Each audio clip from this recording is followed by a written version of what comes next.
Et m'a dit un bonjour, un bonsoir à chaque monde qui va regarder vidéo ça. Aujourd'hui c'est jeudi 30 janvier 2025. Je fais vidéo ça pour me parler avec peuple haïtien qui beaucoup veut caler toujours qui pour jamais comprendre ça qui a passé. Je fais vidéo ça pour me parler avec ti nèg dans quartier populaire, nèg ghetto yo, nèg après les bandits à sapat yo, nèg après les gangs yo, nèg après les terroristes yo. Vidéo ça monsieur pour nous connaissons tant que président et porte-parole parti politique vivent ensemble et nous parler chaque jour. Si l'aime parler avec nous concernant vidéo, me partager et pour nous pas c'est son show médiatique m'a fait. Même parler avec nous pour le monde entier car attendez ça m'a dit. Monsieur n'est qui gagne ça spécialement jusqu'à là n'a prend conscience que pays ça nous c'est force li. Bon pour un petit exemple bien c'est pas avec nous. On va pas le même rester sur Leslie Voltaire qui au diable regarder ouais dans un grand monde men folie pouvoir mais ça pas étonné parce que la valace pour pouvoir faire n'importe bagaille. La valace unité vérité pour pouvoir faire n'importe bagaille. Touyer moun, arrêter moun, faire mentir sur moun et ça la valace la fait. Et l'autre bagaille n'a constaté que me parle avec nèg qui gen zam lan men nous avec nous même parler. Je dis à nous pas nous compte que c'est parti politique vivre ensemble, c'est seul parti politique ghetto yo gen. La valace rive don point, la valace tellement pas de contrôle ghetto yo, la valace veut passer pour pour élection faite. La valace veut école la ville profession. Mais bah c'est mémoire nous pas coûte nous. Nous connaissons la valace met zam dans quartier populaire. Yeah, nous connaissons Jean-Bertrand Aristide, la valace qui a mes quartier populaire. Et pas dire nous avons oublié policier Christine Jeune Aristide exigé pour le bail et on gang là mais il refuse parce que comme ça nous relé et comme ça nous relé mais comme ça nous relé tout nèg Aristide exigé pour le gang là mais il pas vle et puis quelques jours après il assassiné yo fait cas déjà sur un pied tout il c'est la valace là ça le fait jodi la valace tellement perdu contrôle zamio. Même la valace qui te met des âmes dans le quartier populaire pour te déstabiliser. Qu'est-ce que met des âmes? C'est vérité, unité, la valace, l'espoir. Et nous tapons des âmes, oui. Al gade pour nous, Nenel Kassi, côté le sorti. Al gade Nenel Kassi qui va le sortir. Bon, même parler de Claude Joseph, bah, ça, on ne va pas parler de eux. Car c'est classe politique qui a échoué, c'est nous qui mettons le pays à côté de là. Kounya où la valace tellement perdu contrôle quartier populaire la valace kounya pas qu'à faire recette dans quartier populaire kounya la valace ça il a traité nos terroristes là ah Dieu ici Leslie Voltaire dit c'est après 12 janvier tremblement de terre 2010 12 janvier et qui pays après aller fondrer mais pour pouvoir faire une sorte nous souhaitons regarder étudier pour pouvoir venir faire une sorte mentor et pas pour grand monsieur ouais bon Dieu bon chay ça pour devant non ou gain l'argent ouais bon Dieu mettre chay là devant nous méchants pays à trop bon criminel bon assassin nek qui gen zam yo Izo Tilapli Kili Bougoy Mano chien méchant Jeff Gaulois plip baron plein nan vite l'homme Chris là, Jean Gadi, Jean Mikano, Benji Mathias, Jones, Alcendo, Yeye, tout vivent ensemble là. Ça passe, messieurs. Levez pied nous. Jovenel Moïse qui est ton président, qui était élu par le peuple. Jovenel pas qu'à faire référendum. À la belle, Kourita belle si pas Gebouke dans des listes Voltaire à question référendum moi. Dans qui pays? Qui côté? Et ça que n'a payé journaliste pour propagande et que nous ouais comment ça marcher sur bandi là. C'est pas moi si me croit que 80 bandits mourir qu'est-ce qu'on nous pas pour boire dans pays ça. Nous dit ça bref.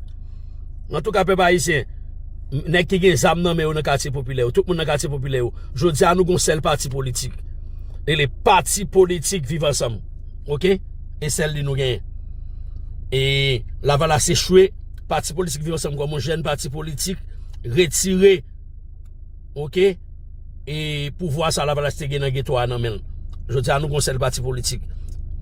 Et jusqu'à présent, en attendant que nous organisions élection dans parti pour désigner un nouveau président d'emplacement, parti politique ça a Jimmy Chérissé Barbecue comme président et porte-parole parti politique vivre ensemble. Moi mais nous en pile malé. Leslie Voltaire, menti d'andé, bien côté mal calculé quoi va passer. Nous recevons ce soir Leslie Voltaire, président du Conseil de transition de la République d'Haïti. Bonsoir, Monsieur le Président. Soyez le bienvenu sur TV5 Monde. Vous venez tout juste d'être reçu par votre homologue français à l'Élysée, Emmanuel Macron. Comment s'est passé l'échange? Quel message lui avez-vous délivré? Et que vous a-t-il dit? Bonsoir à tous les téléspectateurs de TV5. Et le président a été très cordial. Et nous avons évoqué les problèmes et les difficultés que traverse mon pays sur le point de vue de la sécurité, sur le point de vue de la réforme constitutionnelle, sur la conférence nationale, le référendum sur la Constitution, les élections qui doivent se tenir en novembre prochain. Élection présidentielle? Élection présidentielle, parlementaire et municipale. La date est fixée? La date est fixée pour autour du 15 novembre. D'accord. Mais on doit passer le pouvoir à un gouvernement élu, légitime, le 7 février 2026. Et que vous a dit Emmanuel Macron? Eh bien, il a été très attentif aux problèmes de sécurité.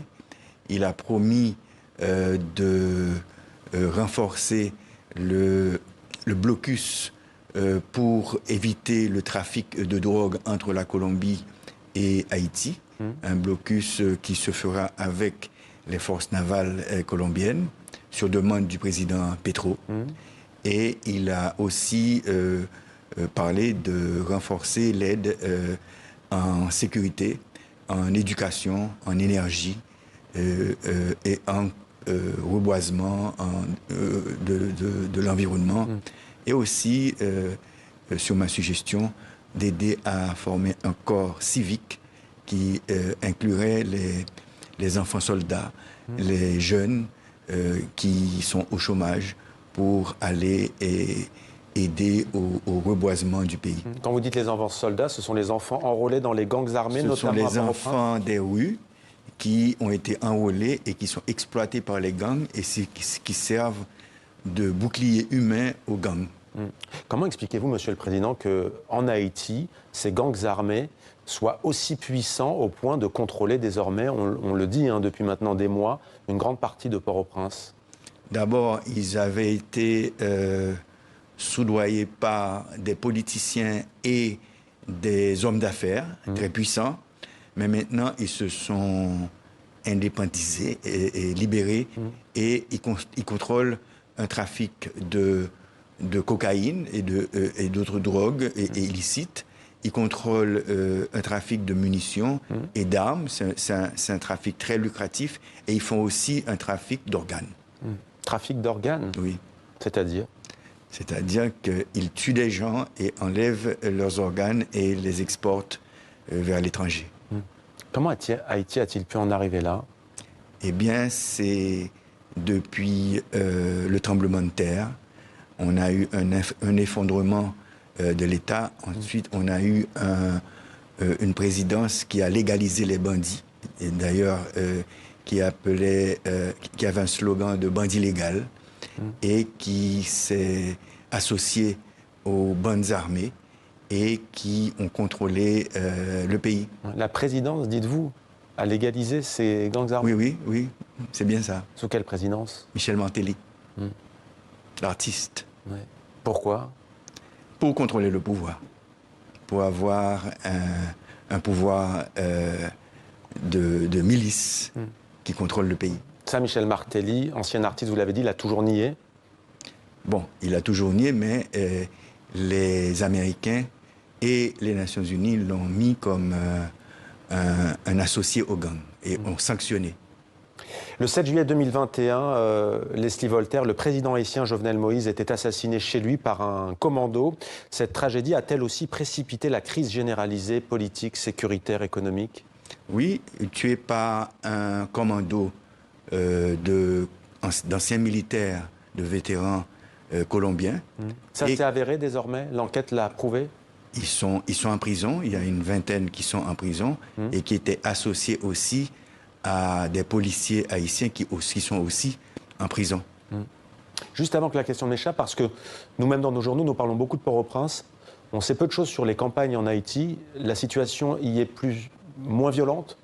La situation est calme dans 8 régions géographiques qu'on appelle les départements géographiques. On en a 10 départements. Et dans la zone métropolitaine, tout le monde dit 85%, mais je pense que c'est moins que ça. Et aussi dans l'Artibonite, qui est la vallée où on produit du riz, les policiers, les militaires et les soldats kenyans qui font partie de la force multinationale ont pourchassé les bandits et ils ont réduit l'influence des gangs dans cette région. Samedi, au moment où vous rencontriez le pape François, on va y venir dans quelques instants, le Kenya annonçait le départ d'un nouveau contingent pour votre pays, 217 policiers. On peut dire qu'aujourd'hui, le contingent est porté à 1000 hommes. Le contingent est porté à 800 hommes. 800 hommes. 600 Kenyans, à peu près 30 Jamaïcains, 150 Guatémaltèques et à peu près 8 ou 10 Salvadoriens, mais les Salvadoriens seront 80. Venus du Salvador, quel bilan tirez-vous de cette aide qui a commencé il y a 6 mois, fin juin? Eh bien, c'est une aide qui est appréciée par les Haïtiens, mais qui n'est pas assez efficace dans le sens où on nous avait promis 2500 troupes et on n'a qu'un tiers. Maintenant que le secrétaire d'État Marco Rubio aux États-Unis a annoncé qu'ils vont financer la force multinationale, probablement que le président Ruto va envoyer les 400 Kenyans qui restent. Nous, on a déjà plaidé aussi aux Nations Unies pour transformer cette force multinationale en une force de maintien de la paix, pour garantir... Sous le mandat de l'ONU? Sous le mandat de l'ONU, pour garantir le financement, parce qu'on ne savait pas si les Américains allaient continuer avec le financement. Vous nous confirmez ce soir que les Américains vont continuer? Le secrétaire d'État Marco Rubio a annoncé qu'ils vont continuer. Et on n'a pas encore reçu le visa des Nations Unies parce que la Chine et la Russie s'opposent à cette force de maintien de la paix. La Chine à cause de nos liens avec Taïwan et la Russie à cause des Américains qui soutiennent l'Ukraine. Alors on voit comment la géopolitique internationale peut s'inviter justement et ajouter, si l'on peut dire, à la difficulté de la situation en Haïti, et parler de difficulté est un euphémisme. Vous avez évoqué des responsabilités intérieures, vous avez cité un ancien président tout à l'heure. Est-ce que selon vous, il y a aussi une part de responsabilité d'autres pays? On parle de la France, ancienne puissance coloniale, ou encore des États-Unis? Je pense que... Je le disais, c'est le bicentenaire de la dette qui avait été imposée par la France et qui avait mis à genoux Haïti. D'accord. Je pense qu'aux États-Unis, c'est très facile d'acheter des armes de guerre. La diaspora haïtienne, avec d'autres personnes aux États-Unis, peuvent acheter des armes et des munitions et les envoyer à travers la République dominicaine. Et comme la frontière est poreuse, ces munitions et ces armes atteignent le territoire haïtien. Et aussi, les anciens militaires colombiens, ils font un trafic d'armes et de munitions et de drogue qui vont aussi en Haïti.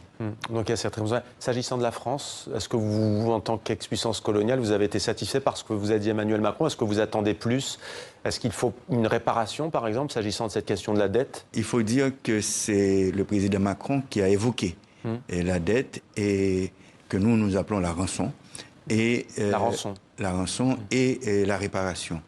Nous disons que pour la réparation, il faudrait que dans les livres d'histoire, les Français, les élèves, les étudiants, la population sachent que la France a eu à établir un système esclavagiste en Haïti au XVIIe et au XVIIIe siècle, et que ce système esclavagiste a des séquelles sur Haïti. Il faudrait que les élèves et les étudiants français sachent que la monarchie française a inventé un code noir qui classait les Haïtiens en plusieurs catégories, blancs, carterons, mulâtres, et Sacatra, Grimaud, etc., qui sont toujours en vigueur en Haïti. Et en ce qui a trait à la rançon, le 17 avril 2025, le roi Charles X a envoyé une flotte menacée. 1785, vous avez dit 1885. 1825. Oui, 1825, vous avez dit 2025. Ah, il y a 200 ans, on va dire. Il y a 200 ans. Bientôt, il y a 200 ans, jour pour jour. Et le 17 avril, le président Macron a dit qu'il va annoncer quelque chose. Ouais. Une reconnaissance. Probablement. Au printemps prochain, on suivra cela. L'administration Trump, Monsieur le Président, a décidé de geler les programmes d'aide, d'expulser les migrants haïtiens et de bloquer l'accueil des réfugiés haïtiens. Vous parlez de mesures potentiellement catastrophiques. Concrètement, pourquoi? Quelles conséquences? Oui, on a à peu près 200 000 Haïtiens qui ont bénéficié d'un programme du président Biden pour aller s'installer pendant 2 ans et travailler et envoyer des transferts d'argent en Haïti. Si ces 200 000 personnes reviennent en Haïti, on aura moins de transferts. Mais il faut dire aussi que le gouvernement dominicain expulse 10 000 personnes par semaine vers Haïti et aussi que la violence armée a déplacé près de 700 000 personnes de leur foyer et de leur quartier. Donc ça nous fait un problème où si le gouvernement du président Trump annule l'aide alimentaire, l'assistance humanitaire et l'aide au développement, ça va faire mal. Ouais. Et un dernier mot, vous avez rencontré le pape François samedi, il y a quelques jours. Il cite souvent Haïti dans ses discours, notamment Urbi et Orbi par exemple. Que vous a-t-il dit? Bon, d'abord, dans son encyclique Laudato Si, il prêche pour la maison commune, qui est la régénération de la planète. Il prêche aussi dans Urbi et Orbi d'une relation fraternelle et de solidarité avec les peuples. Et la paix en Haïti. Et moi, il prie toujours pour Haïti. Il n'aura jamais une occasion. Mais moi, je lui ai demandé d'initier une conférence internationale de solidarité avec Haïti, ce qu'il a écrit de sa main sur une feuille de papier. Eh bien, voilà une information à retenir, une conférence internationale pour Haïti sous l'égide du Vatican. Merci beaucoup, Monsieur le Président Leslie Voltaire, d'avoir répondu à nos questions ce soir en direct sur TV5 Monde. Merci. Merci, Monsieur Mohamed Kassi. L'actualité culturelle de ce journal à présent.